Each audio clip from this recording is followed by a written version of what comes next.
little girl there, right? Okay, okay. So, like I said, they would continue to send me to the store. I would continue to feed these kids via bread. They would continue to feed me with the knowledge. So what I did with those pennies, when I got enough pennies, what do you think I did with them? Bought a book. You were really there. That's right. And she was tagging along with you. Yes, I bought a book. The name of my first book was called The Columbian Orator. The Columbian Orator consisted of speeches from great writers and speakers and statesmen. And when I say statesmen, I'm talking in the sense of George Washington, Thomas Jefferson, and a few others of that time.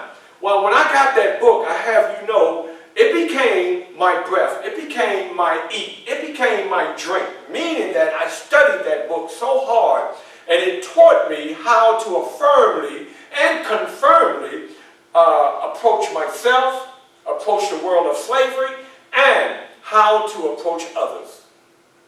Well, after so long, Master Hugh, he figured out something. He said, you know, that Frederick, he don't talk like a slave anymore. Something's going on. So we're going to have to loan him out. We got to loan him out to a slave breaker. Well, that slave breaker just happened to be Master Corvée. Master Corvée was known as a stern slave breaker. If a slave thought they were too uppity or got too uppity, if a slave talked back to their master, if a slave decided that they no longer wanted to do the work that they were told to do, they were shipped off to Master Corvée. I'll let you know that Master Corvée was not a smart man. Master Corvée did not have a lot of slaves. As a matter of fact, he had 2 slaves prior to my coming. One of the slaves was a female. And his goal with this female slave, ma'am, can I go there please? Sex trafficking.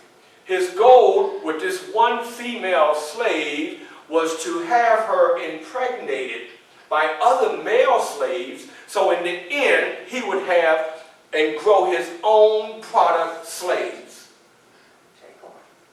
I'm sorry? It's going to take a while. Yeah, it's going to take a while. He might be dead by the time they get there, but he's going to try it. So when I got to the plantation, believe it or not, the first day I arrived to Master Corvée's plantation, I walked exactly like this with my head down. 6 months later, to the date of my entering that plantation, I walked such as.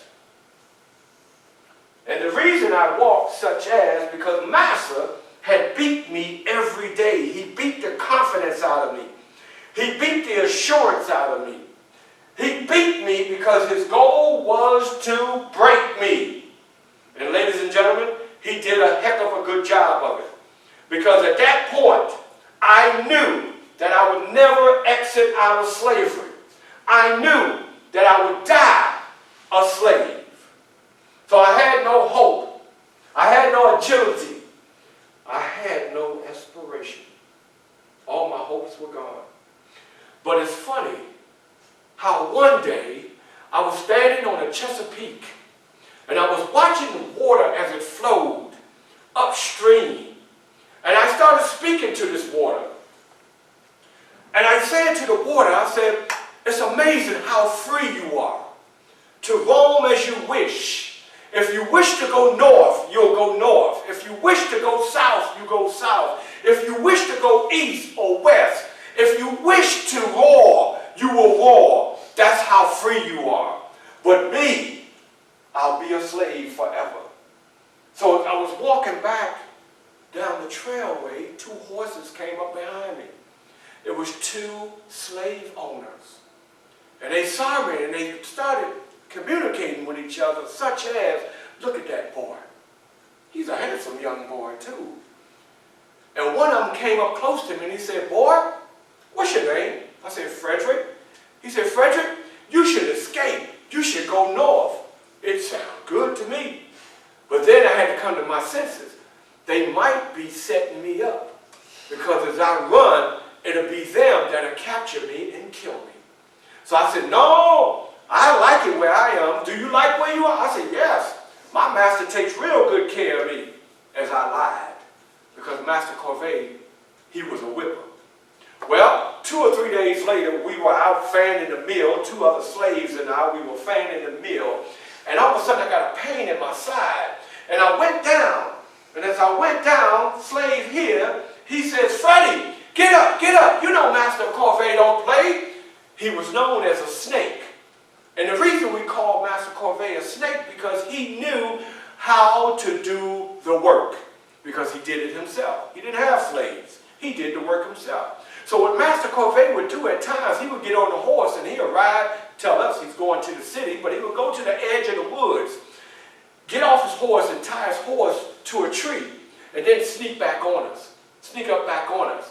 So this particular day, as I was stating, that I had this pain in my side, and slave, he mentioned, "Freddie, get up. You know Master Corvée don't play." So I tried to get up. So I picked up a barrel of hay, and I moved, and I went down again. But this time when I went down and I looked, it was Master Corvée standing upon me. And he asked me, very kindly, would you believe that? Very kindly, "Frederick, what's wrong?" I said, Master, I was paining." "Where are you paining at, Frederick?" I said, "It's right here." "Well, I have you know, as soon as I said right here, he took his foot and he kicked me in my side. And then he commenced to pull a switch, and he started whipping me. He had a gash over my forehead. Well, at this time, I got up and I managed to run. I ran back to Master Hugh Ard's house. And when I got there, I was like, Master, you have to move me. Please move me. They're killing me." Master Hugh Ard said, "Frederick, if you don't go back, I will whip you myself. You got 6 more months there. Now move out." Now I must let y'all know, I love me some Miss Sophia. Because Miss Sophia said, "Hugh, let Frederick stay." And she paused. I finished her sentence for her. Because I figured that she said, "Let Frederick stay forever." After she paused, she came out and said, "For tonight." But still, I got an opportunity to clean myself up. They gave me new clothing. And I stayed in the bed. The next day was a Saturday. I come tumbling down the stairwell. What am I smelling? I'm smelling breakfast. What do you have for breakfast? Eggs. Eggs? Yeah. Pancakes. Pancakes? All right, and back then they didn't call them pancakes. They called them flapjacks. Yes. Anybody else? What else we have for breakfast? Pork. Bacon? Any kind of pork. Any kind of pork, all right? Grits, the whole 9. Well, when I got to the table and all that essence of the smell was going up my nostrils, my stomach was just growling like I don't know what. Master Hugh Ard was talking to me. I couldn't hear him because my stomach was growling so loud. So when I went to pull the chair out to sit down, he said, "No, Freddie, you must leave." So I got no breakfast. Well, I have you know, when I got back to the plantation, and I took my right leg, and I stepped over was coming over the fence. Well, I have you know, Master Corvée was on his way with a whip. So what I did with this right leg, I kindly took that leg back off from the fence, and I hightailed. I ran on up out of there. Well, the next day I came back. And as I came back, again, I put my right leg, and I'm getting ready to come over. Here he comes with the what? The whip. So I take that right leg, and I run again. Well, this time when I ran, I happened to run into a free slave that was living out in the woods. He had a cabin out there. So he invited me in. As he invited me in, I slept, we ate, and his wife, you know, she took care of me and whatnot, you know, making sure that I was healthy, bathed, and what have you. Well, the next day, he says, "Freddie, come go with me." We go out to the woods. We get out into the woods, he started digging like a dog. And as he goes so far down, he pulls up a rabbit foot. And he says, "Frederick, you want Master to stop whipping you?" I said, "You darn right, you darn tootin'." He said, "Well, this is what you do. You take this rabbit foot and you put it in your right pocket."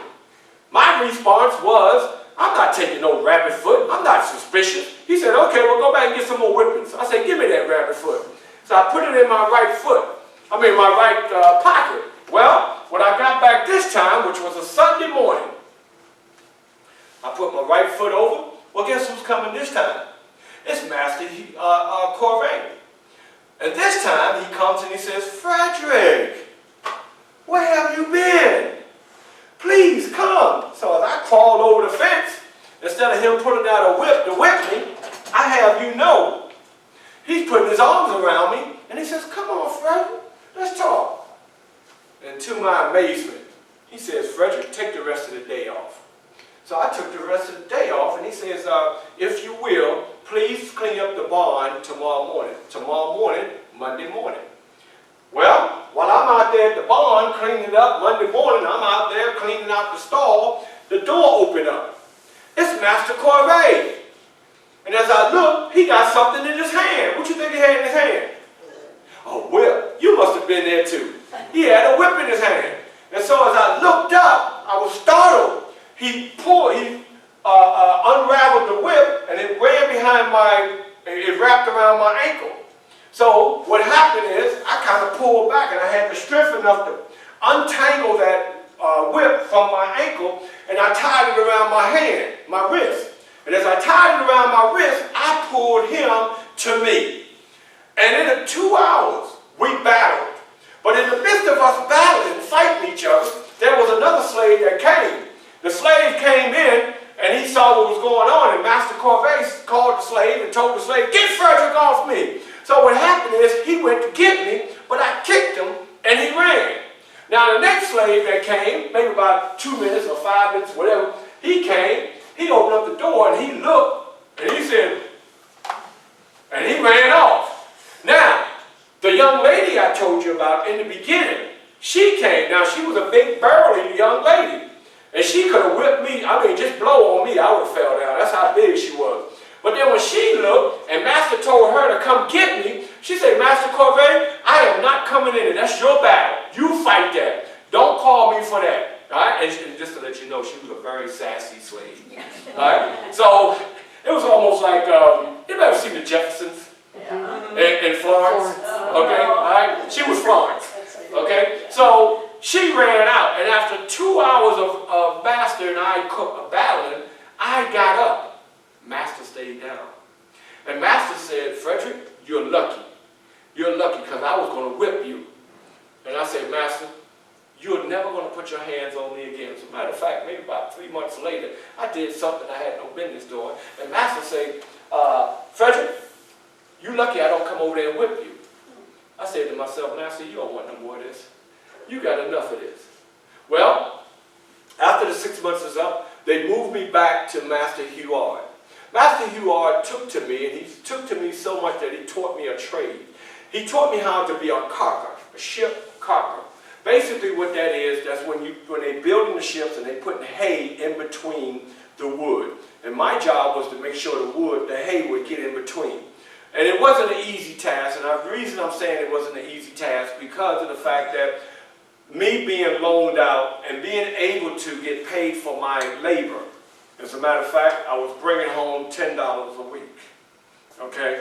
And just to let you know, all right, when I would come home with my pay, I had to give that whole $10 to Master. Now, Master, he felt guilty. So what he would do, he would pay me, ma'am, he would pay me a certain percentage out of that $10. Anybody want to guess what that $10, what the percentage was? 1%. 1%. 1% or $1? I say $1. $1. All right. Anybody else? $1. $1. Sir? Penny? A penny. Sir, what you think? Same. All right. Well, guess what? A nickel. I would get a nickel. I'm a rich slave now. Okay. So what would happen eventually? All right. He allowed me to go out and sell my, sell my skills, and I wound up getting a raise. I got a raise. All right. So I got a raise from $10, all right, to I think it was $15. Okay. So what happened is, I would go and I would take the extra 5 I got. She already knew where I'm going. She laughing. I would take the extra 5 and I would hide it. I would dig a hole out in the woods and I would stuff it in, and I would take the 10 and give it back to Master. Now Master, he gave me a raise. Oh no. Yeah, he gave me a raise. I wish, ma'am, I wish I would have known Master would have gave me a raise, because I would have gave him the whole $15. That's right. Well, he gave me a raise. How much you think he gave me a raise? How much you think the raise was? Another nickel. Another nickel. How much you think? That's probably the Another nickel? Sir, what you think? Same? How about you, ma'am? Penny? How about you, sir? What you think? dime. A dime. He's close. 25 cents. Whoa. Yeah, he gave me a whole quarter. That's right. I was rich. All right? Well, what I did, I saved those quarters, and I saved that extra $5 until I got enough of them. And in the course of it, I would meet my future wife, Anna Murray. In the meeting of Anna Murray took to me very strongly. And so what would happen is, or what happened, she started selling some of her merchandise. And I don't know if I just mentioned, but Anna was free. She was a free woman. So she sold some of her merchandise. And in the midst of her selling some of her merchandise, she also came up with a fake ID. So on September the 3rd, 1838, I headed north. I escaped. Now I must say there were attempts previously of me escaping, but because I took it with other gentlemen who got scared, I wound up in jail. So with that, I got on the train heading to New York. We went through the Susquehanna River.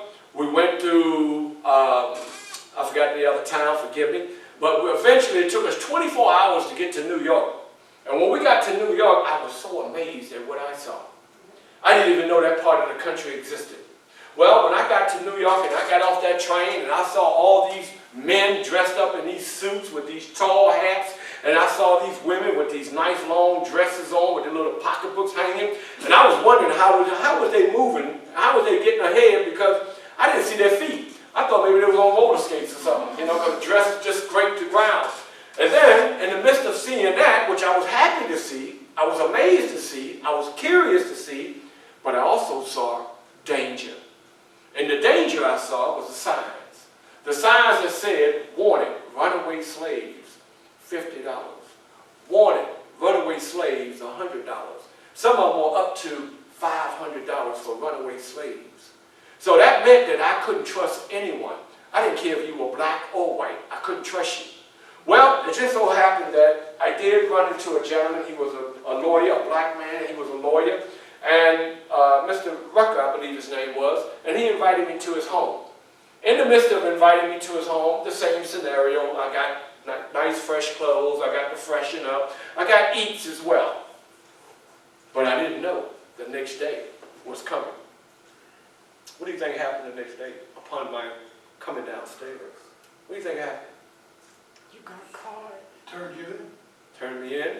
You got caught. Got caught. What you think? Anybody else got a different thing? Take a different thing. Somebody take a different thing. Is that your friend? Close.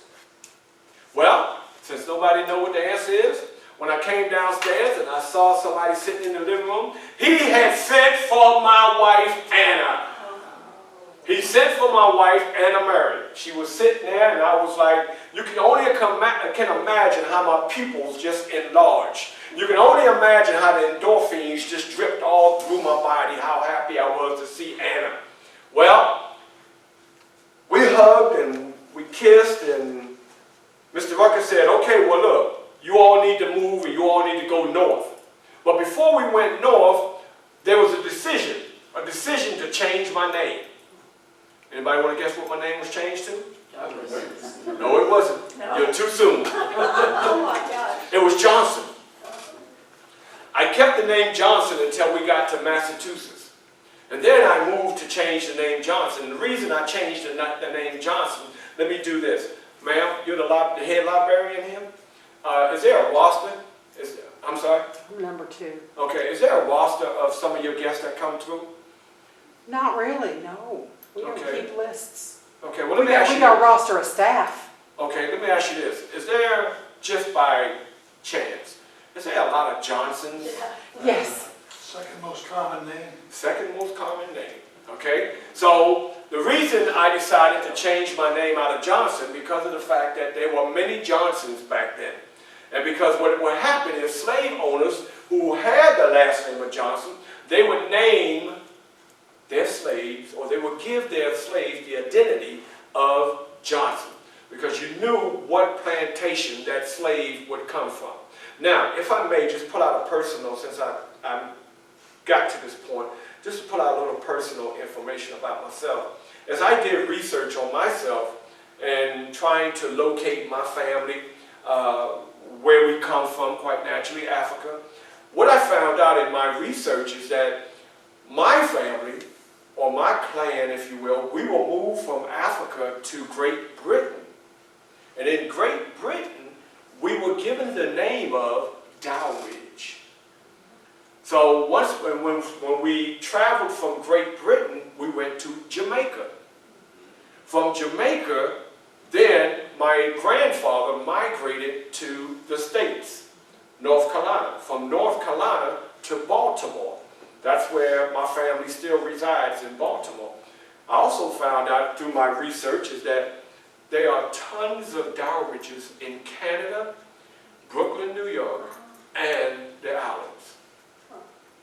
Anybody want to take a guess how many Dowridges are in Tampa, Florida right now? Oh, no, one. You are. You're a cutie pie. It's 3 of us. It's myself, my son, and my granddaughter. So it's 3 Dowridges. It used to be more of them. And then, you know, I was married before, so, but I got my name back. They like it. So anyway, when I got to Massachusetts, I was amazed because I saw all these wonderful homes. And guess who owned some of these homes? Black folks owned some of these homes. Well, in my I wound up getting a couple of jobs. As I said, I was a ship caulker. I got some other jobs as well because I had to support my family. We were growing a young family at the time. And just to add, I used to go to some meetings because I was a reader as well. So I wound up going to this anti-slavery meeting. And while I'm at this anti-slavery meeting, mine in mind, if you will, and I'm sitting here, way in the back, so I won't be noticed too much, there was a gentleman coming down the aisle, and he spotted me. And he said, Frederick Johnson. And I was like, he says, I have someone that want to meet you. Now please, let me back up. I said Frederick Johnson. At this time, my name was Frederick Douglass because I had met up with some other individuals and we were making a determination of, because I wanted to change my name. And a gentleman who had went to see the play, Lady of the Lake, there was an actor who had the last name of Douglas. But his name was spelled D-O-U-G-L-A-S. So when they attached the name to me, I just added another S.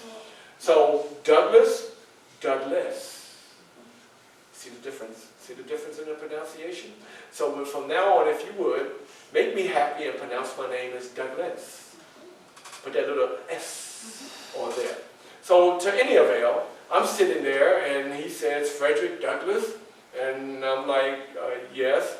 He said, I want to introduce you to someone. So I get up and I proceed to go meet this person.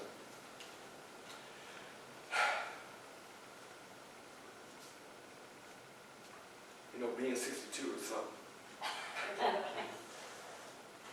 The person was Mr. Garrison, Mr. William Garrison. Mr. William Garrison had a newspaper.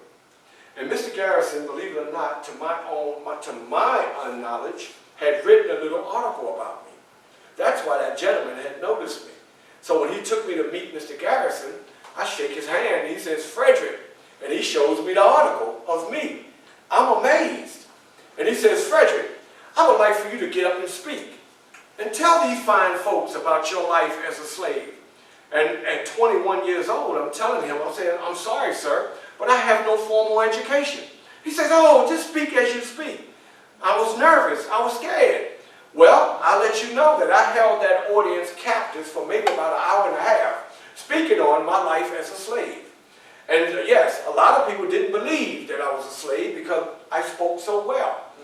And the question was, well, if you're not educated, why do you speak so well? How do you know so much? I said, well, I went to the elementary school of slavery. I went to the middle school of escape. And now I'm going through my college years now. So that's how I got my education. Well, I have you know that Mr. William Garrison hired me to be one of his speakers. And we went on a 6-month speaking tour throughout the South, through the South, speaking on slavery and against slavery.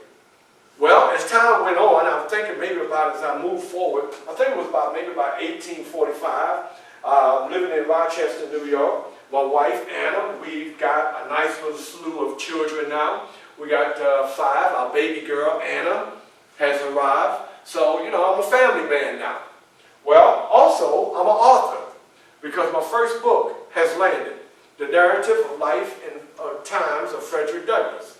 Well, upon hearing the book being put out and published, Mr. William Garrison burst in my door one Saturday morning as we was having breakfast with flapjacks sitting around the table, and he says, Frederick, you must leave because in your new book you have named all of your slave masters.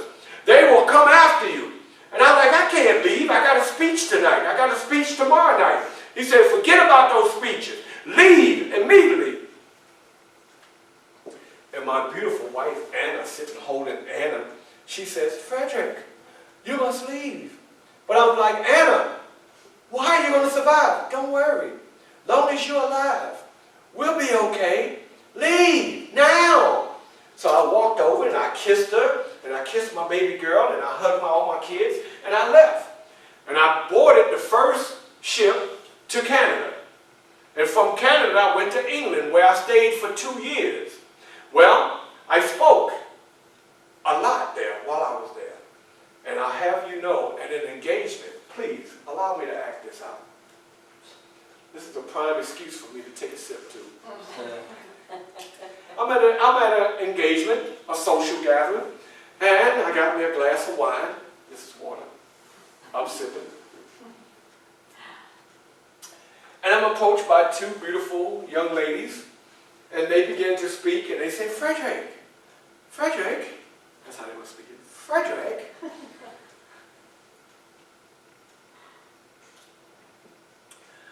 Frederick, we have some news for you.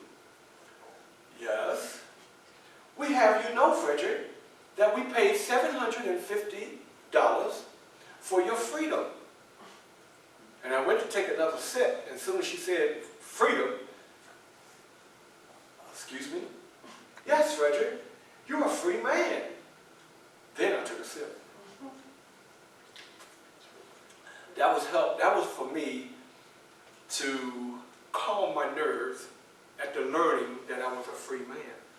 She says, Frederick, you can stay here. Bring your family abroad and make your life here.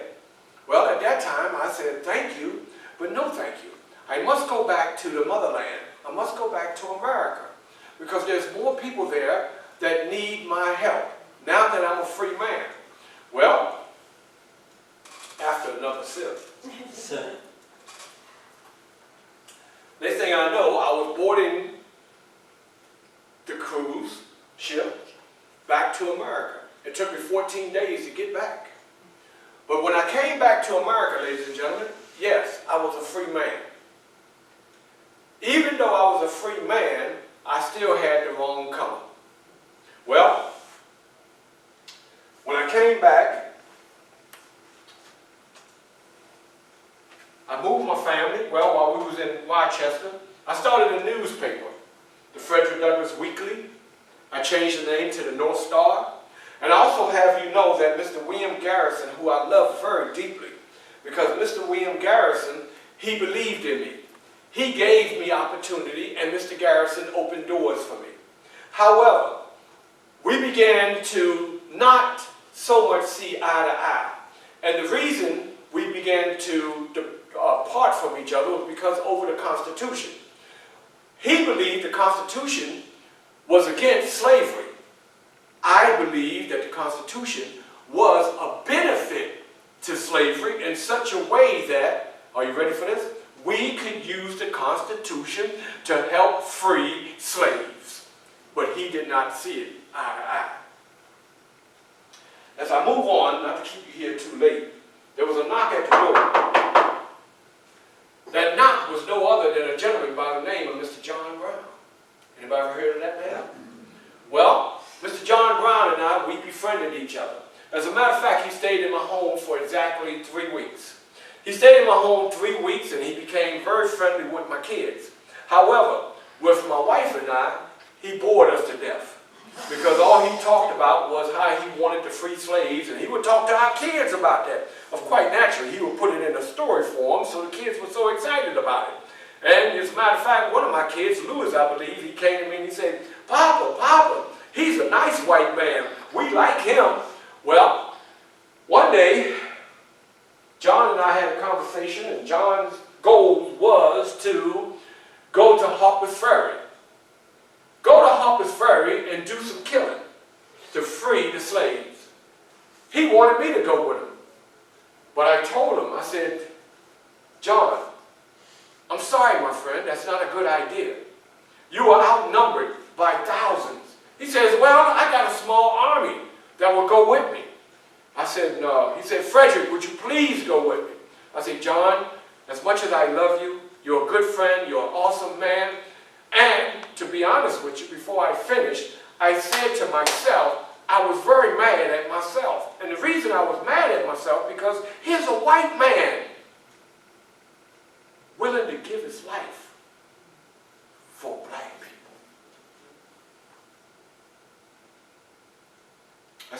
I said, John, it would be a tragedy. He said, I know it is, but if I must die, I must die, because freedom shall prevail. Well, him and his understudies, they left. And I have you know that when they caught John Brown, they hung him. And at that point, I had to leave the country again. And the reason I had to leave the country, because, sir, I'll talk to you because nobody's listening to me. The reason I had to leave the country, because the officers, the law, the government were believing that I put John Brown up to this move, which in light, I had nothing to do with it. So I wound up leaving the country for another year or so. And when I returned, I found out that my home in Rochester, New York was bombed by the KKK. They destroyed all my printing presses. And my son, Frederick Douglass Jr., he managed to save a lot of my paperwork. He managed to save some of my writings.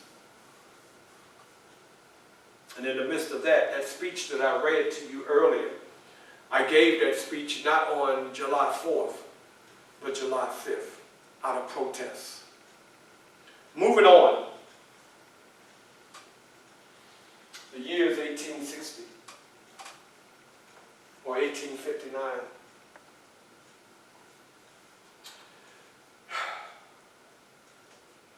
I hear that there's a presidential election gaining steam. I hear that there are 3 prominent gentlemen running for president of these United States. I hear that one of the gentlemen